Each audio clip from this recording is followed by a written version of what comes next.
ABC took on a big risk this season when it programmed American Crime, a look at a brutal home invasion through the prism of race and culture. It's a risk that paid off. The show was about one of the most honored series of the season, earning 10 primetime Emmy nominations. One of them deservedly so, going to my guest today, Richard Cabral, who played Hector Taunts, a brilliant portrayal of a hardened criminal who's made a whole lot of bad decisions in his life, but is trying to turn his life around and seek redemption. It was a wonderful portrayal, and we're going to talk to Richard about that and several other things in his life. Welcome. Thank you.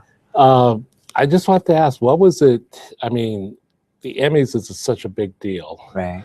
and there's so much competition, and your performance obviously shown. What was it like when you first found out that you had been nominated? Truthfully, I wasn't thinking much of it going into the Emmy nominations. I'm just really grateful to be part of this journey. But I mean, I remember getting that text, and it was a little bit I was kind of speechless. Where were you?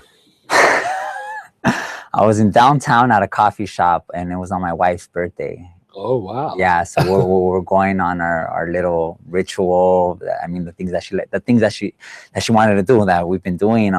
And we're off. We were off, and I was sitting in the parking lot, and yeah, I got the text, and I was just like, and she looked at me. I had this look, I guess, on my face, and she was like, "What's wrong?" Like, and I told her I got nominated, and like at first, like it wasn't even a conversation that we were having coming up to that day, and. Right. And that was it. That was how we found out, and we just enjoyed that moment. Just what did that mean to you? What did I mean? Was that a real moment for you in terms of your life's journey? And we'll get into a little bit of that, but there's been a rocky road up to this point. No, definitely for you. Yeah, and it took me a while to process. I guess the magnitude of the Emmy, of getting nominated. But and like I said, I just been really grateful to be on this journey, and to be a series regular was huge for me. To be working with John Ridley was huge for me, and that was it. It took me a while, and I mean, when I talked to my reps and them, just really hearing the excitement, and when Michael McDonald called me right after that to congratulate me, and then slowly just the power of this nomination started coming. What did American Crime? I mean, it is so complicated and so provocative and so complex, but really a sensitive and real, just searing look at society today. Right. When you first started reading it, or when you got approached about it, what was your reaction to the material? The first thing that stood out to me was John Ridley, the 12 Years a Slave. That was one of the most powerful movies. The creator of creator of American Crime, and so I was already drawn, and that movie just hit me in a place that I hadn't felt ever before. So automatically I was drawn before I even read the script. And then coming into the script, I was like, wow, I had never read anything on this level. And then when I seen my character of Hector Taunts, then that brought it to a whole different level. I was like, he's really gonna talk about this character. He's really gonna talk about this individual that I feel that a lot of people have tried but have never done it correctly. What did John do in that script that made you really connect to this character? What was it about the way it was put? Because I know you probably added a lot of layers also to Hector, but what was it about Hector's description on the page that appealed to you? His emotions, Hector's real emotions. He really wanted to. This was a bad guy. This was a Latino bad guy, and this character has been portrayed.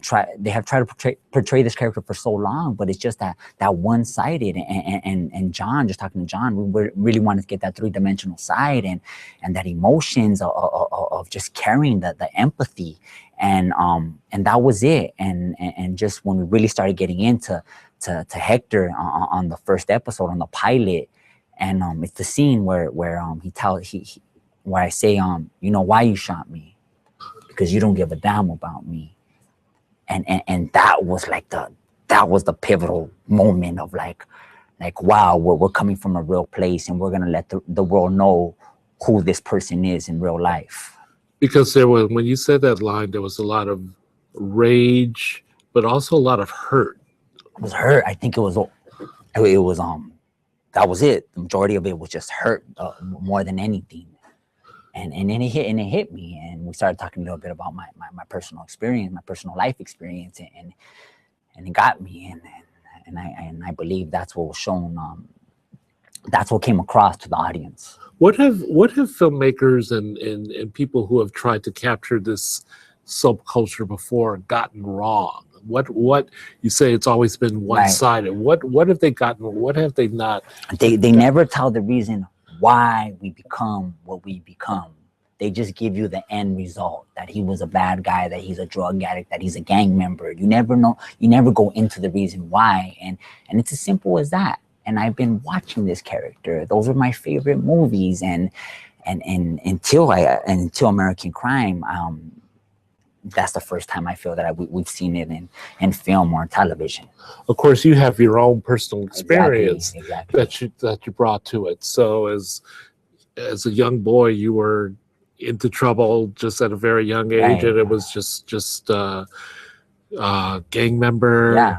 cocaine addict, drugs and all of that. Yeah. And was it those circumstances?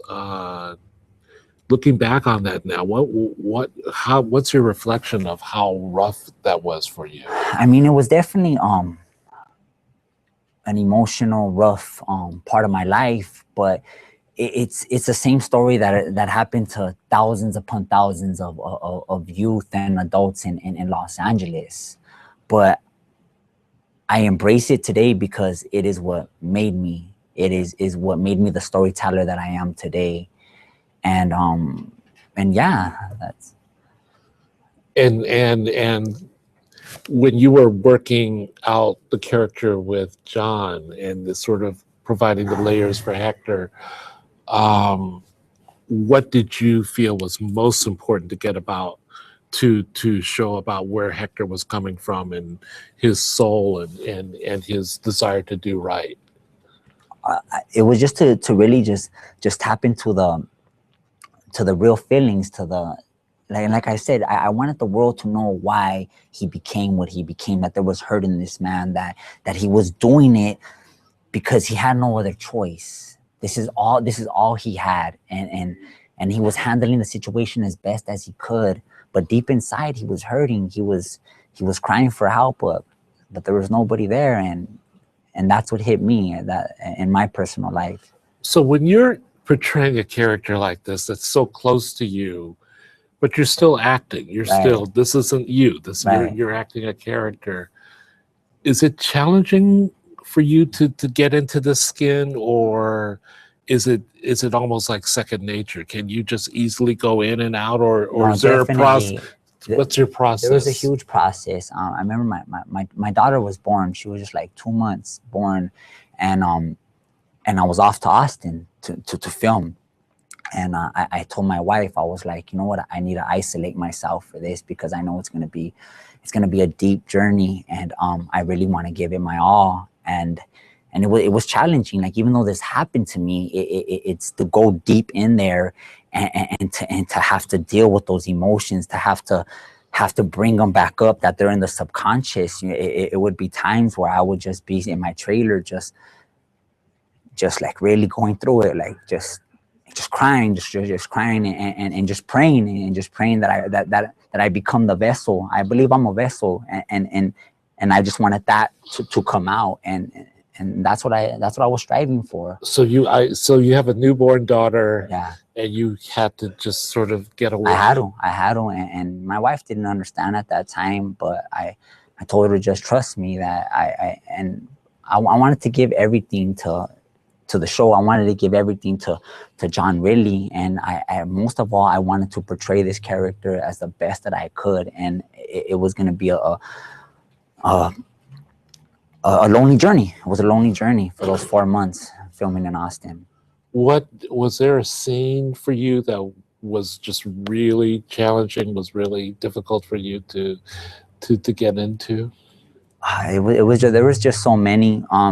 But towards episode 8, no, I think it's episode 10, where I lose everything.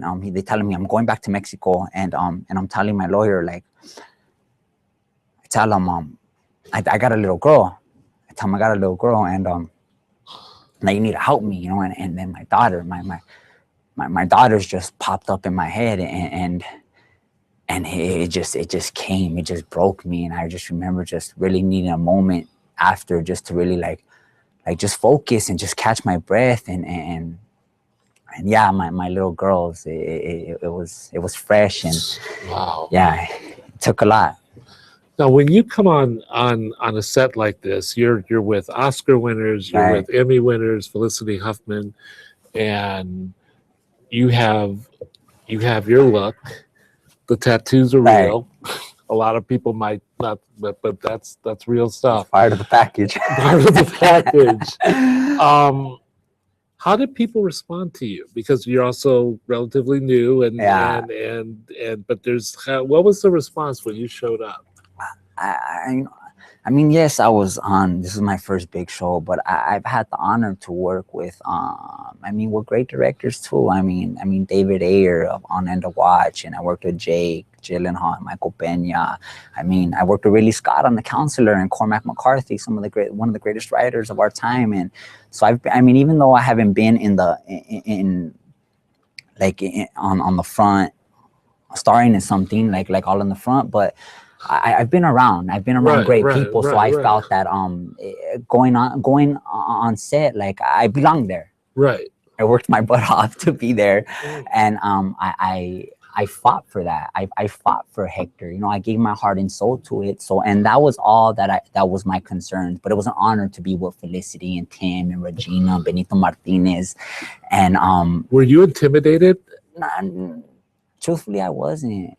I really wasn't, because I was coming from this place, and that's all, and that's all I cared about, just my heart and soul, and John. The only person that I wanted to really serve and give all my heart to was to John Ridley, and that was my focus. That was my leader. That was my boss, and that was really my focus. That's how I stayed focused out there.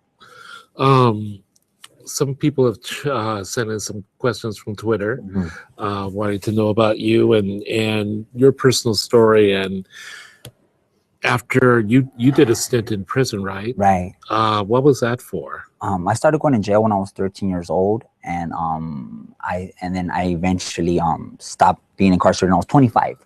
But the longest stint, as you say, would be from like 20 to 25, and that was for a shooting. It was for a shooting. And they gave me 5 years with like 80%. So I ended up doing like around 3 years. And that's what it was for. So when did you decide that this was the wrong path and things needed to change? I had a big realization when that it was attempted murder. That's what the original charge was, and I was 20 years old, and 35 years to life. I was fighting 35 years to life, and I was 20, and I believe that God talks to people in mysterious ways, and I believe that was him talking to me, and through the grace of him, I ended up getting 5 years. But there was a lot of individuals at that time that were getting we were all young, in between the ages of 18 and 25, and they were getting like 50 years, 30 years, 40 years, and for me, this was real. This is not something that I had heard about. And then going to prison, when I finally made it to prison, I met men that had been incarcerated for 15, 20 years, and for me, that was just like, that was it. It was like, either you get it now, Richard, or you're not going to get a second chance. And as soon as I came home, I didn't know what I was going to do. I didn't know. I had no training, no schooling, no skills, no nothing. But I knew that something needed to change, and I was open. And that's how we started the journey. And you got connected with Homeboy Industries, Father Greg Boyle. And what did you do at Homeboy? I started at the janitorial, and then eventually I worked my way up in the bakery, and I was learning to be a pastry chef. Yeah. Wow. Yeah. And so by the time you got to Homeboy, you had determined that you were going to change. This was Right, going to be right. a different path. Definitely. And then, as I understand, casting agents came. Yeah, Christopher Sholak of the creator of Southland, and that was Regina King's show. That's where I started off at. Right. And they came and they invited us to Warner Brothers. They wanted authentic guys from the streets, and they were trying to create a relationship between Homeboys and Southland, and that was the beginning of it. And they invited us, and I read for the part, and I got the role. And like that was the seed right there. That was the seed. Yeah. What do you like most about acting? Telling a story, really, just to tell a story, and there's just so much, and because it saves acting, storytelling, it saved my life. That's the bottom line, and I feel that I need to keep on telling stories that matter. Whether it's theater, whether it's television, or whether it's film, I am committed to telling stories that matter. And I believe that's power, and I believe that's power to inspire the hundreds of thousands of individuals that are lost in this world. And hopefully, and I always tell myself, if I could save one person, then it was a job well done. And that, I think that is that is what I like about acting. You see this as your mission now. This is it. This is what God blessed me with, and it's happening. It's happening quite fast. So I'm gonna continue. The world of Hollywood is so different than the world that you came from. Sometimes is it surreal for you to? No, I mean, Hollywood is pretty hard. So but I've handled hard, right. Bro. So it's, I mean, for me, it's like, well, what are you gonna throw my way? You know, there's I've been there. Yeah, you've been there. Yeah, so it's so I mean, I'm not really concerned about being afraid of the industry. I mean, I've lived a rough one, so I'm prepared for Hollywood. And the Hollywood egos and the agendas and all of that. Yeah, it's all fluff. It's all fluff. That's it. You know, that's your problem. That has nothing to do with me. I know what I'm set out for, and that's all those are all my only concerns. Well, you should be really exceptionally proud of what you've accomplished, not only in your life, but with this incredible portrayal in American crime. I think it will help a lot of people. Thank you. Best of luck to you. Thank you so much for taking this time. No, of course. Thanks for joining us. And for more chats and information about television, please go to latimes.com. Thank you.